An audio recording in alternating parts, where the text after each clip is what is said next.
They have lied to us, they have deceived us, and we have the documented evidence.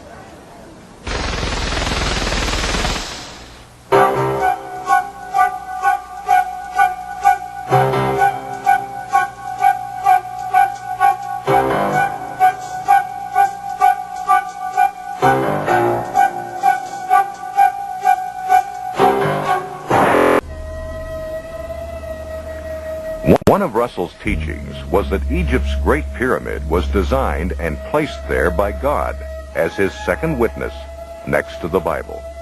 It would be an instrument to reveal his great plan of the ages for mankind. Its measurements indicate the length of the year, the weight of the earth, the distance to the sun, etc. Russell believed his dates and chronology were confirmed by the measurements of the interior passageways of the Great Pyramid. According to Russell, the passageways verified 1914 as the year the world would end. Finally, 1914 came and went. Russell and his followers were not raptured from the earth, and the end had not come. John Knight, who was 15 years old at the time, remembers what came next.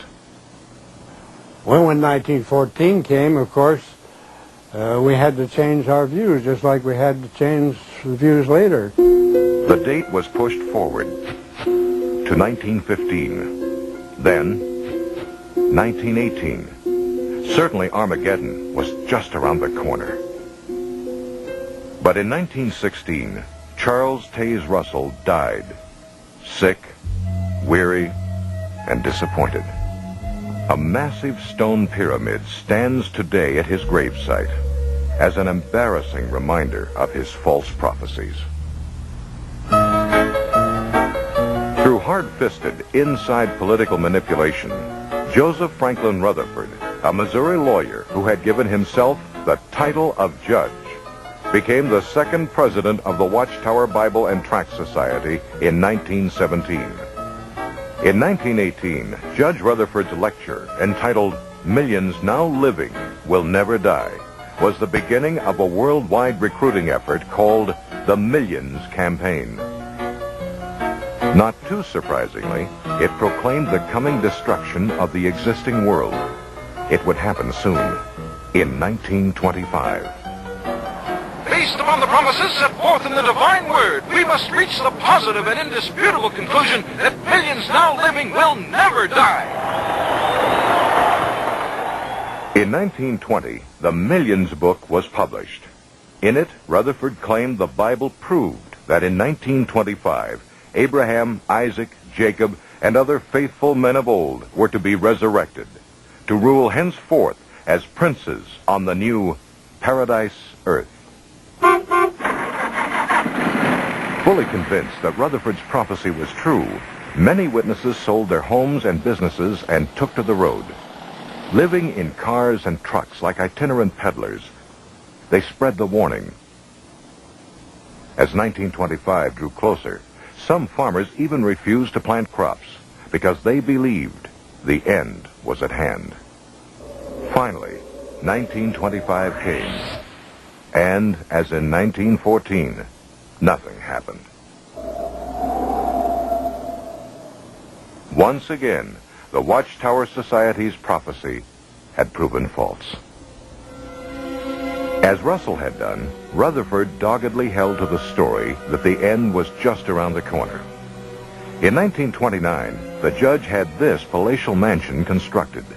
It was deeded to Abraham, Isaac, and Jacob, so they and other ancient worthies would have a place to live when they were resurrected. Located in an exclusive district of San Diego, it was given the name Beth Sarim, Hebrew for House of the Princes.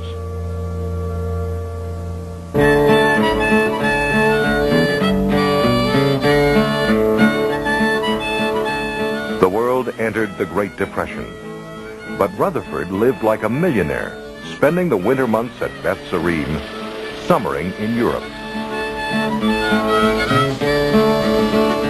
As Americans suffered through poverty and deprivation, Rutherford enjoyed the use of two 16-cylinder Cadillacs.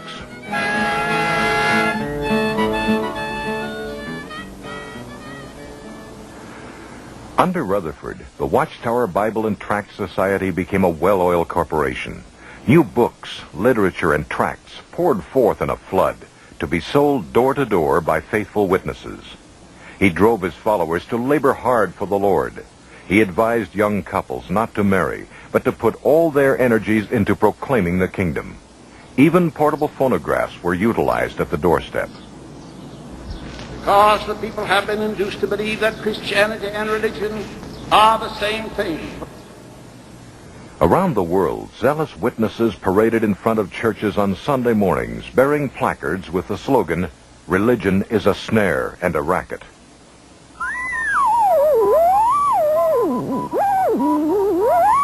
Keeping up with the times, the Society constructed its own radio station, and by 1933, there were 403 stations nationwide, broadcasting Rutherford's abusive railings against the clergy, politicians, and what he referred to as the greedy commercialists. On the radio and in print, he continually stressed that the end of the world was just months away. The end finally came, but only for Rutherford.